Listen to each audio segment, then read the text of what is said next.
Hey guys.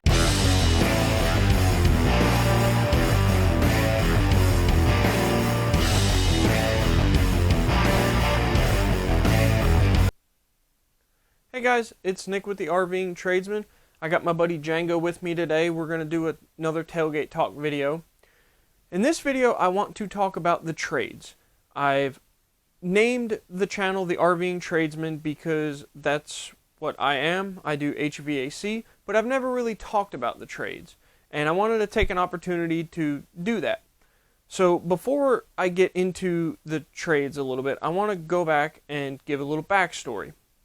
Way back, as far back as I can remember, I've always been told going through school to go to college, get a degree, because if you don't do that, you're going to end up, digging a ditch for the rest of your life. And I've always had a problem with that. I understand the sentiment of what people were trying to tell me, but at the same time, you do still need people to dig ditches. You do still need plumbers to lay pipes so that you can have clean drinking water. And it's kind of that old, whatever you want to call it, that age-old scenario of everybody wants to live in a big house, but nobody wants to lay the bricks to have the house. Or everybody wants to have nice cabinets in the house, but they don't want to cut the trees down to have the cabinets. So the point of that is you have to be willing to, there has to be people that are willing to work.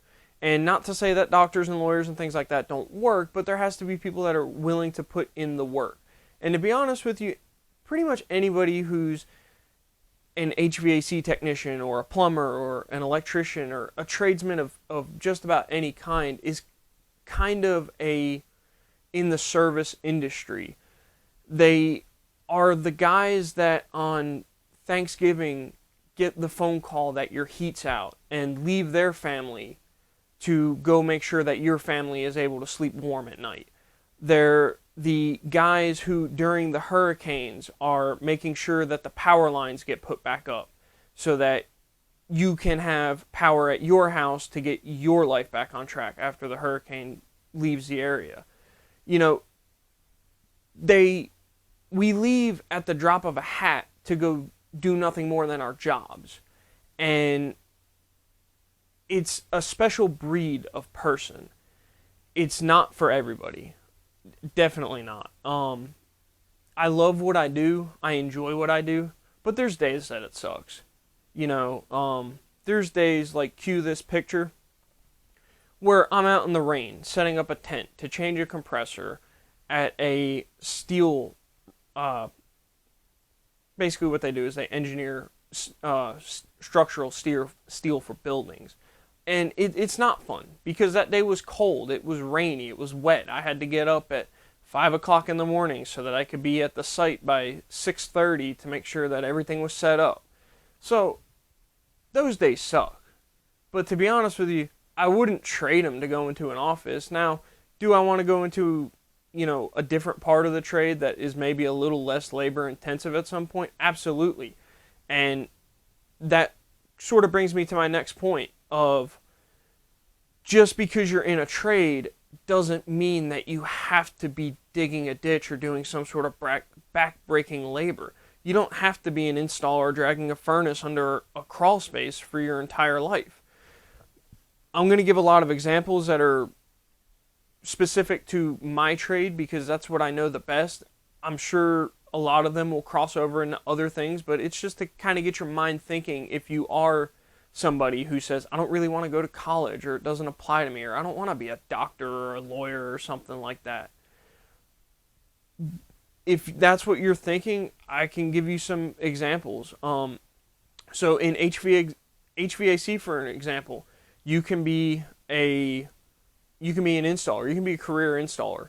It's not my cup of tea, but there are guys out there that do it. You can, start out and install and move up to service and then move into management if that's what you want to do. You can become an owner. You can move into tech support. You could work at a supply house.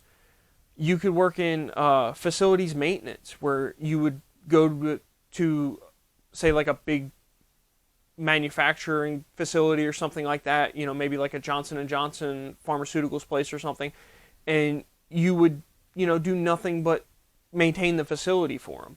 There's so many different little avenues that you can go to. I know guys that have gone on to work for manufacturers of equipment.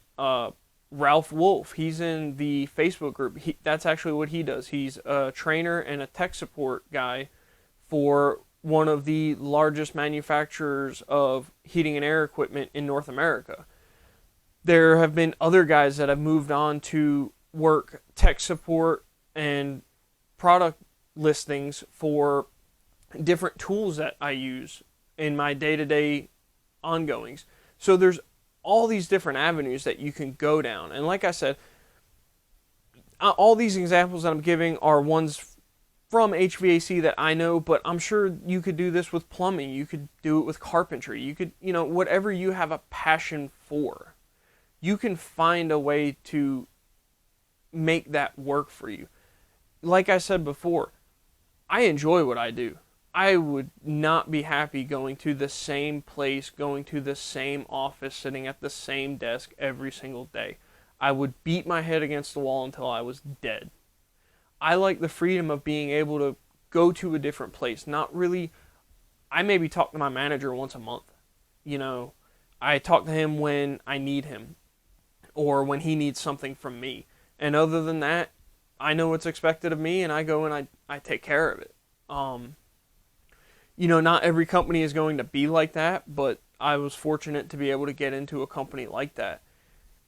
And like I said, if you are thinking, if you're in high school right now and you're thinking, I don't want to go to college, I don't know what I want to do in college, reach out to me. I will be more than happy, or if that sounds like somebody that again, put me in contact with them. I'll be more than happy to answer questions. I may not have the answer to questions about the trade that you want to go into, but I know a lot of people. I've been doing this for a long time. I've made a lot of connections with electricians, plumbers, roofers, all kinds of different people, all different walks of life. A lot of the people that I went to college, or not college, but a lot of people that I went to high school with that went to college, they are working minimum wage jobs or working as waitresses and stuff like that, or waiters. And nothing against college. And this is not, guys, believe me, this is not to sit here and beat up on college. College definitely has its place. But,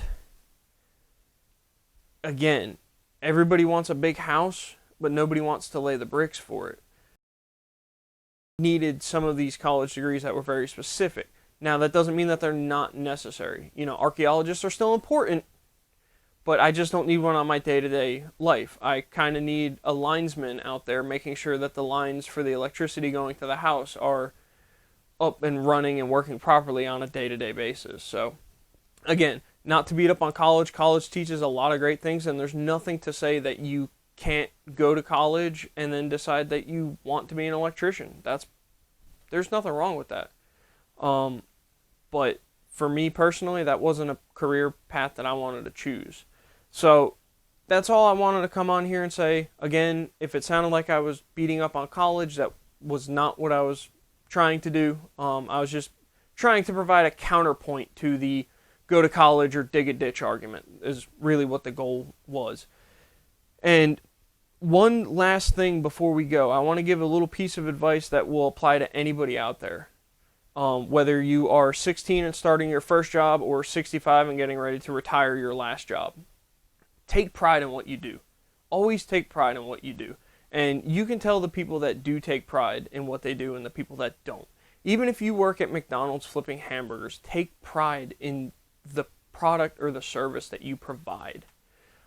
One of my biggest pet peeves is walking into some place and, say for an example, you walk into a fast food restaurant and the guy behind the counter is taking your order. My biggest pet peeve is that guy looking like he is ready to jump off a bridge on his ride home. I cannot stand that.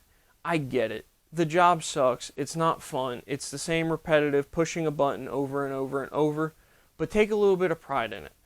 Being able to put on a smile and say, hey, how are you? Can I take your order? Is there anything I can help you with? Making sure the order gets to the person the way that they wanted it and everything's all right. Those are the type of qualities that once you start instilling them, that are really going to help you move up through the ranks and, own that fast food joint one day, or own your own business or something, or even if you're not interested in owning, you could be a manager. Or even if you don't want to be a manager, even if you are content being, say an HVAC technician and you want to be a technician, you will be the most requested guy at your company by just putting in a little bit of effort to make sure that the wires are cleaned up nicely and everything's nice and tight, and you brushed out the dust from the control cabinets and stuff like that. It literally takes less than 5 minutes to be a better employee. So, with that, I'm going to leave it there. As always, guys, stay safe out there, and we'll see you on the next one.